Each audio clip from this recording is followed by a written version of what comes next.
sacrifice. There's no other way to describe it. Complete sacrifice. Joseph left his manufacturing job outside of Bombay and set out with practically nothing. A bedroll, 2 shirts, a small amount of money. His goal? An area of Maharashtra so unreached that he would go door to door every day for 2 years and never meet another Christian. That God had called him there didn't mean it would be easy. The ground was hard and dry, and for years the seeds he sowed seemed to simply blow in the wind and take no root. When I came, I had almost nothing. By His grace, the Lord provided a room for me in this very hostile community. There was nothing in it, only what I carried with me. I was trusting the Lord to provide, believing He would raise up a church. I just didn't know how long it would take. It was very hard ground. For such a long time, there was no response from the people. Even after months of hard work, still nobody came to Christ. Finally, I decided to begin fasting for a change in people's hearts. 10 days, no response, no food. 20 days, still nothing. 30 days of continued fasting and prayer. Still, the breakthrough did not come. Eventually, the fast had to end. Yet even this didn't cause him to lose hope. I was supplied with printed materials to hand out, but the task of getting them home was almost too much for me. The sack was full of the literature I needed, but very heavy. When I couldn't carry it anymore, I would drag the sack over the ground to get it home. It was grueling in my weak condition. The people needed the information, and I wouldn't give up. When I finally got home, I started taking the tracts to the people. Every day I would leave my literature and share the gospel message. Town after town, village after village. Eventually I would run out of the tracts and begin the whole process again. And again. For the next 2 years, Joseph would continually offer his body as a living sacrifice to the Lord.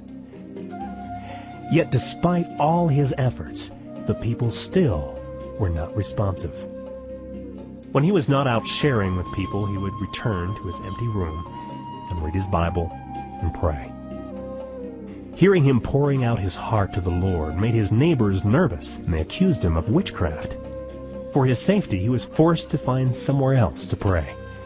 It was then he began climbing to the top of a deserted hill about a mile from his home.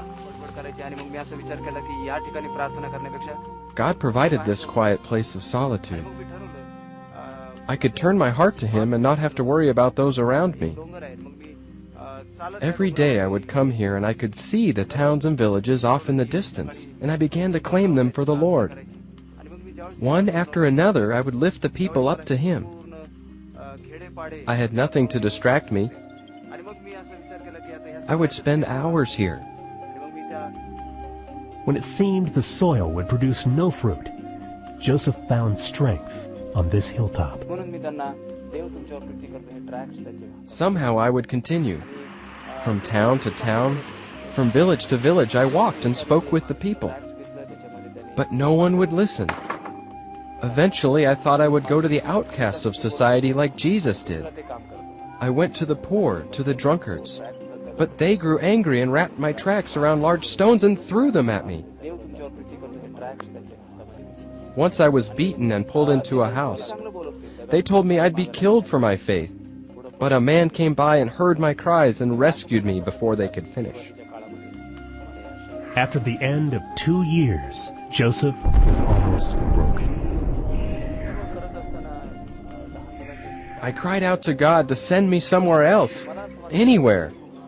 Finally, the Lord said to me, "Don't pray for another place. I have put you in this place, and I will sustain you." It was then I was led to speak to the only people in this land who would listen to me.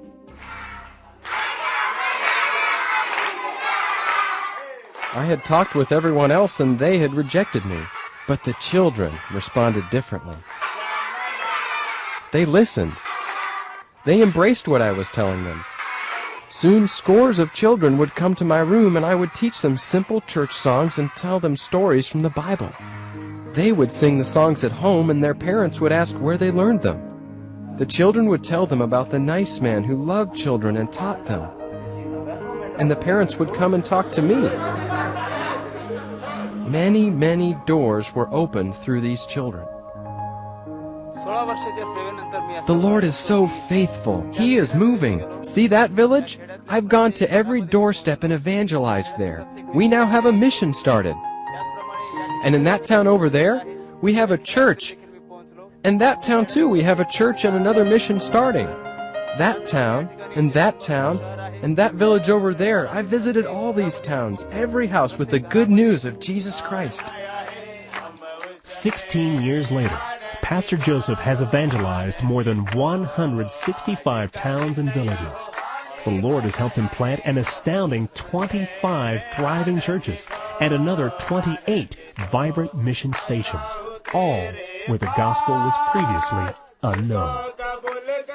With his love for the Word of God, Pastor Joseph also helps run the GFA Bible School based in his area to help raise up more strong Bible-based pastors to lead these young churches. He also continues to meet and teach those who first listened to him. The children. 16 years ago, Pastor Joseph could have left this district, but instead, with a dedication and sacrifice beyond what many could bear, he bowed his head to the will of the Lord. And now he is able to look out over many towns and villages that will be forever changed by the good news of Jesus Christ.